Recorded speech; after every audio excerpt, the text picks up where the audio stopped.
The Dark typing is known as one of the best defensive types in all of Pokemon, and it features a ton of strong and cool looking Pokemon to use. But is it good enough to get me through all 200 waves of PokeRogue while doing it on hardcore difficulty? The most important choice of this entire run is going to be our starters, and I decided to go with Zorora, Pawniard, and Eevee to get an Umbreon. One thing to remember though is I actually cannot use Eevee until it does evolve, which I need to max the friendship and then evolve it during the night, and who knows how long that's going to take. Things started off great as we got to wave 20 with ease fighting our first gym leader, Charon. He sends out his Mincino, but our Zorora has a ton of egg moves that all do a lot of damage, namely Fiery Wrath. So Charon wasn't much of a problem at all, as we just one-shot both Pokemon and moved on. When we got to wave 23 in Metropolis, we ran into a Houndour which we caught and added to our team with its Dark and Fire typing. Wave 25 was our first battle against Ivy, at least the first one that had any type of meaning. Zorora vs Torracat wasn't too great of a matchup, as Torracat did manage to outspeed me and burn me in the process. This wasn't too much of a problem for Zorora though, as all of my moves are special attacks, so the half attack damage from burn doesn't really matter. After one-shotting the Hoo-Hoo, Elekid came out and met the exact same fate, meaning that we defeated Ivy for the first time. On wave 27, this got a bit scary because we were facing a Furfrou and Castform, both being final one-stage evolutions.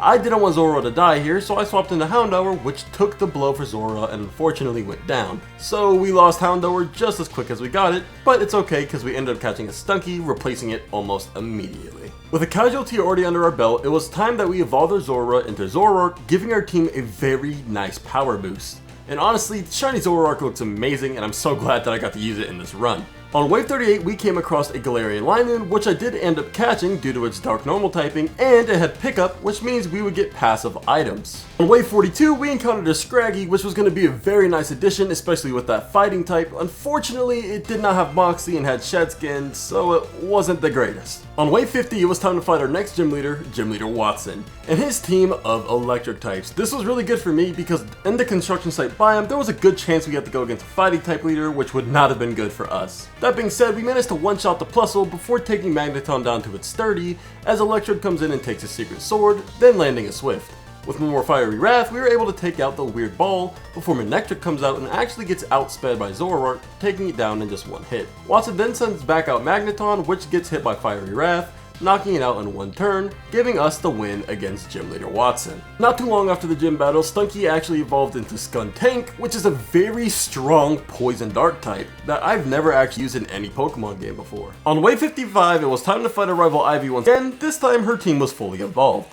She led with Incineroar that didn't have Intimidate, but I actually never healed up my Zoroark from the previous wave, meaning that I was much more compromised to dying on this turn.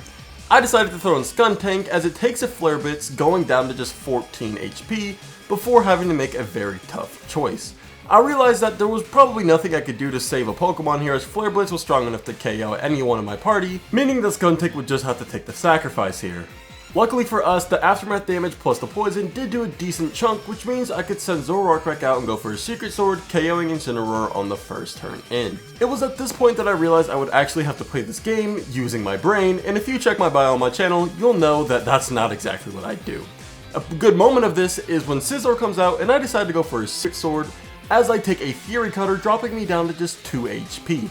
Luckily for me, I outsped on the next turn and knocked it out, which actually led to Scraggy evolve into Scrafty, which gave our team a nice little boost that we might have just needed to get through this rival battle. Ivy threw out her Electabuzz, which didn't have great defenses, meaning that I could just go for a Fiery Wrath, one-shotting it and not having to worry about it. She then sent out her Noctowl, which meant the exact same fate, as a Fiery Wrath was all it took to knock out the Owl, giving us our victory against our rival. Linoone ended up evolving into Obstagoon on the next turn, and this may or may not be a curse because our last two Pokemon that evolved died immediately after, so let's just hope that Obstagoon does not follow the same trend. Luckily for us, our Pawniard actually evolved into Bisharp shortly after. That gave us an incredible boost and the opportunity to get the item to evolve Bisharp into Kingambit. Next thing you know, it's time to fight our rival once again, but this time it's wave 95, meaning that her team just got a little bit better. She sends out her Incineroar and goes for a Terrestrialization, hitting me with a Terra boosted Flamethrower, dropping me to 22 HP. I end up going for a Fiery Wrath, which ends up hitting the Como instead, but I outspeed hitting it with a Moonblast that's quite effective, taking it out in just one turn. After getting a decent amount of levels, Scizor came back out and I knew for a fact I had to make a switch here. The question was, who was it going to be to? I decided that Bisharp would probably be the best option, as I go in and go for an Iron Head that does a little bit above half HP on Scizor. I decided to go for one more, high rolling and knocking out Scizor on the next turn before Incineroar comes back out, and I have to make a tough decision. I go for a Sucker Punch, which does actually manage to knock out the Incineroar in one turn before Electivire comes out, and I knew for a fact I had to switch on this turn. I decided to send an Obstacoon and hope that I can go with some Obstructs, dropping Electivire stats by just a little bit. Unluckily for me, every single time that I used Obstruct, Electivire used Thunderbolt, meaning that I never got the stat drop that I was hoping for. And ironically enough, every other turn, Electivire would use Rock Climb, which would have procced the stat loss. But it's okay, after a few back and forths, Ivy ends up sending a Knockdown instead, which I go for a Snarl, dropping its special attack by one stage. After going for Obstruct blocking its Sky attack, I decided that it's probably going to be the best decision to just keep going for Snarls. Now this wasn't the best decision, as a single Uproar was enough to take down Obstacle in one turn, forcing me to send out Zoroark and one-shotting Noctowl with Fiery Wrath. Luckily for me, Electivire was already low HP, so one more Fiery Wrath was all it took to wipe him out, beating Ivy.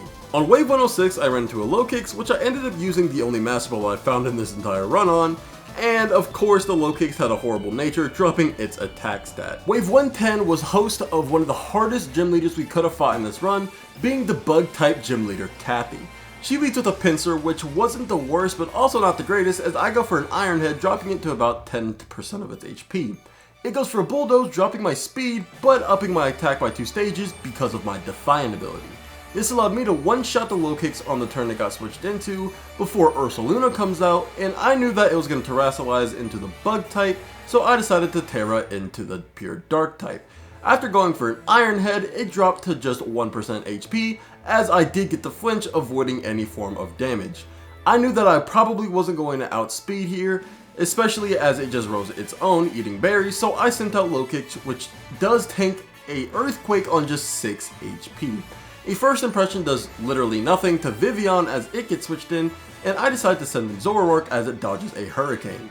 Fiery Wrath was enough to take out the Butterfly before Spidops gets sent in and gets dropped right back off by Fiery Wrath. Of course, Rabscat met the same fate, being weak to Fiery Wrath, and now her only 2 Pokemon left were the damaged Pinsir and the almost dead Ursaluna. So with a couple more Fiery Wraths, we took him out and defeated the Bug-type leader Cappy. Wave 115 was the first time we would fight against the boss Maxie and his team of Fire types. He led with Torkoal, which wasn't too much of a problem as Fiery Wrath was enough to just one-shot it, as then he sends in Skullvillain, which also gets one-shot with the use of Malignant Chain. These egg moves are really powerful, and I highly suggest you use them in any of your runs. Mega Camerupt comes out, and now I knew that I had to make a sacrifice, sending in Low Kicks, taking an Eruption, getting one shot in the process. Low Kicks did not survive very long on our team, but it's okay because it actually led me to send out Scrafty, going for a high jump kick, but I have 2 Wide Lens on, which means it 100% is guaranteed to hit every time.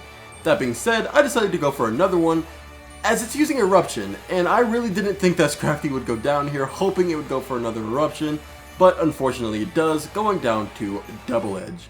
Zoroark though comes back out and goes for a Fiery Wrath, which actually drops the Donphan down to its 30, which was pivotal in this fight, because if that didn't happen, I'm not sure we would have won this.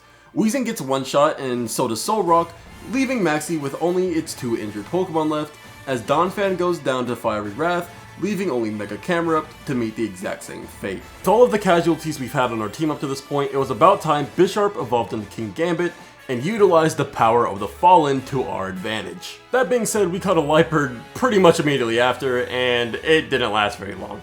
But Crocodile, on the other hand, would last pretty long as we catch it, and with its Ground Dark typing, this thing is going to be a monster. With 2 new additions to our team, it was now wave 40, and it was time to fight Gym Leader Gordy.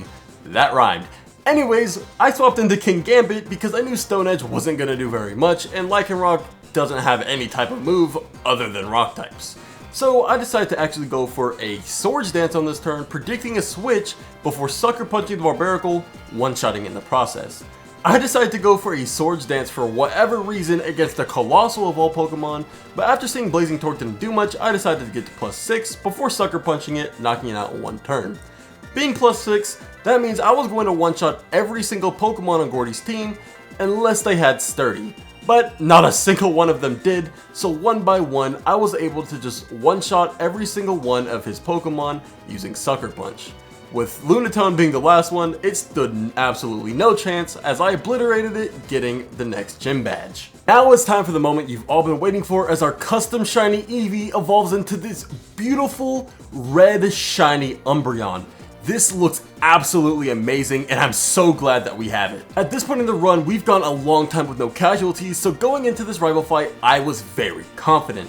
I already knew what Incineroar wanted to do as it Flare Blitzed me almost every single turn, so I decided to actually go with Terra Dark to drop my weakness to fire.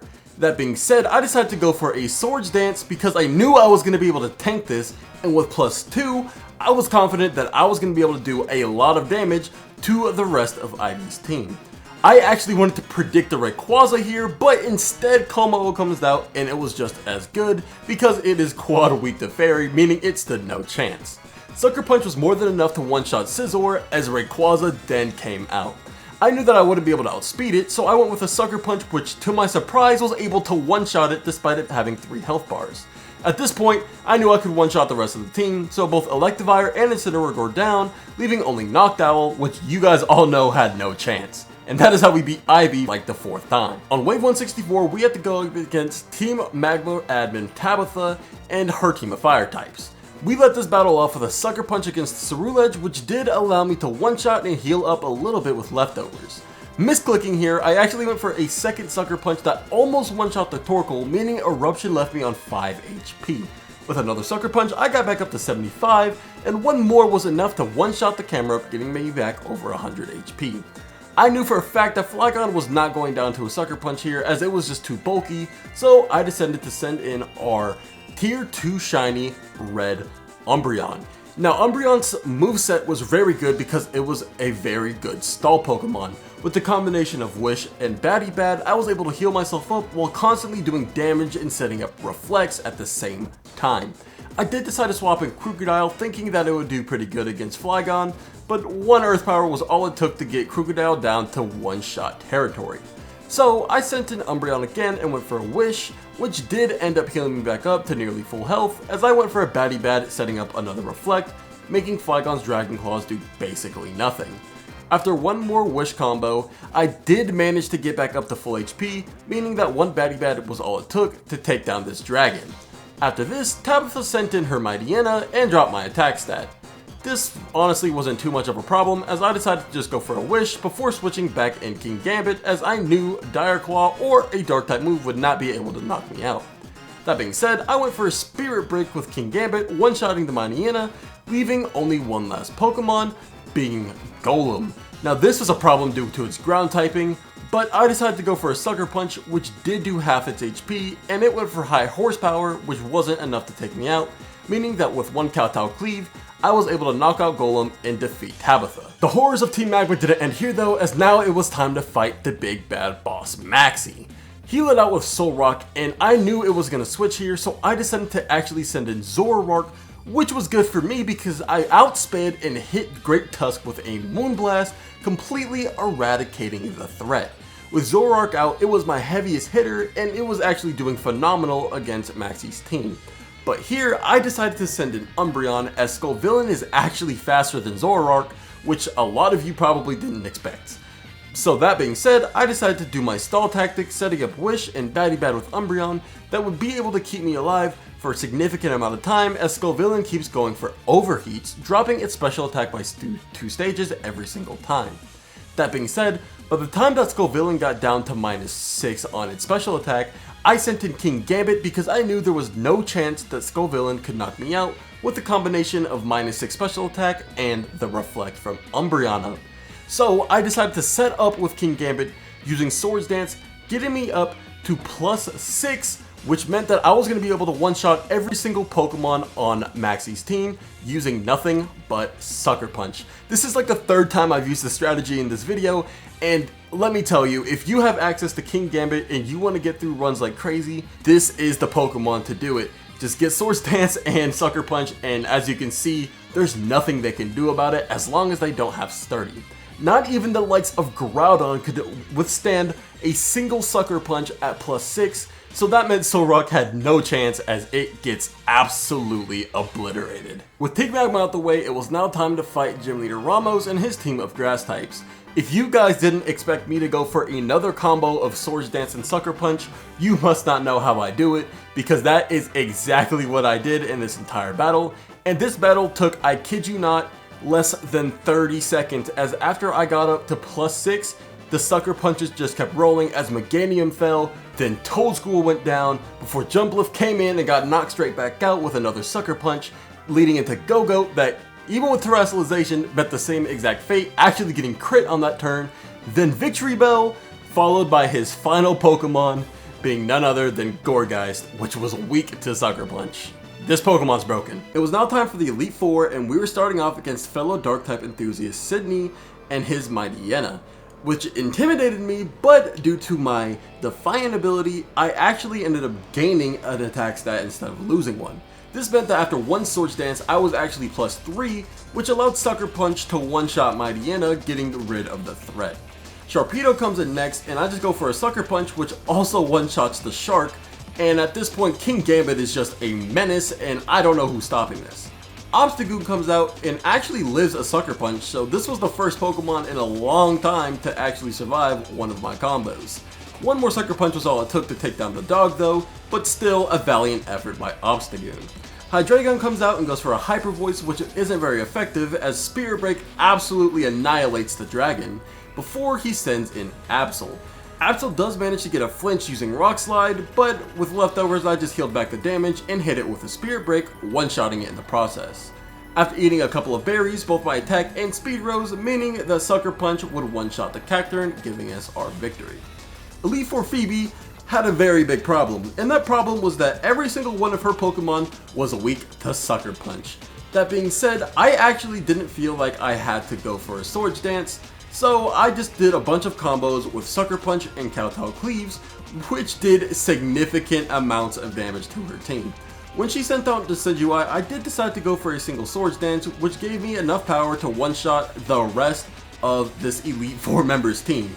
And seriously, King Gambit is one of, if not the strongest Dark type in the game, maybe only rivaled by the likes of Yveltal or something of that stature. That being said, Miss Magius was the final Pokemon, and it went down to a Sucker Punch, completing half of the Elite Four with just one Pokemon. Elite Four Glacia was next up, and her team of Ice types. She led with Abomasnow, and I knew for a fact that Abomasnow didn't have a single move other than maybe Superpower that would be able to do anything to King Gambit, so I decided to take the gamble. I go for +6 using 3 turns to use Swords Dance, which did end up being the correct play here because Abomasnow did literally nothing. A Sucker Punch was more than enough to one-shot Abomasnow, which led her into sending out Walrein. Walrein's ability is Thick Fat, which means it takes a lot less damage from Fire-type moves, and that doesn't do anything with King Gambit though. But instead of Sucker Punch, I actually misclick and press Swords Dance, which means I had to swap in Zoroark and tank a Surf. Luckily for me, Zoroark was just bulky enough to tank this and go for a Fiery Wrath, knocking out Walrein in just one turn. Dugong came in and got obliterated by Fiery Wrath, and so did Frostmoth.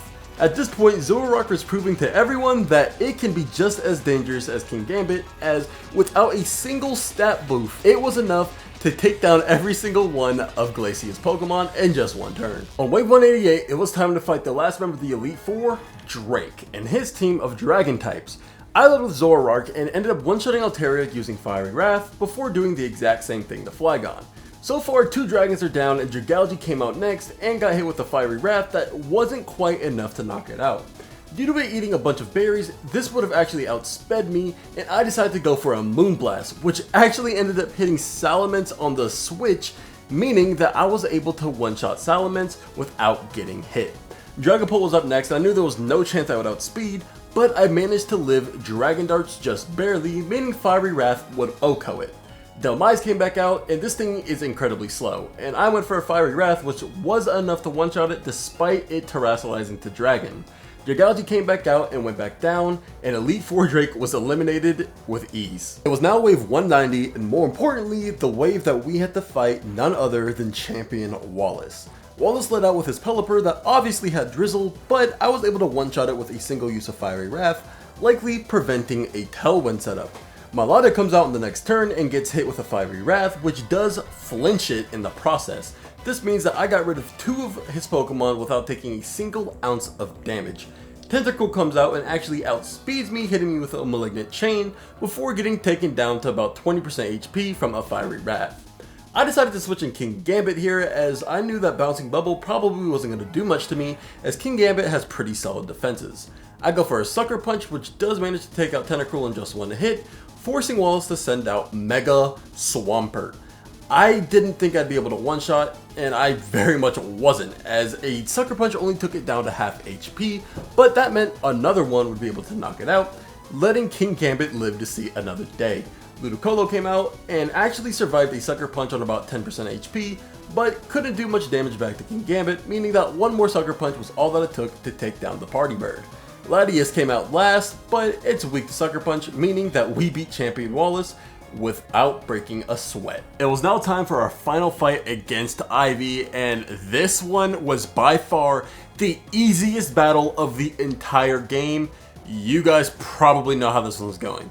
For some reason, Incineroar used Snarl, which not only gave me +2 attack because of my Define ability, it also only lowered my special attack, which I don't use, and barely did any damage.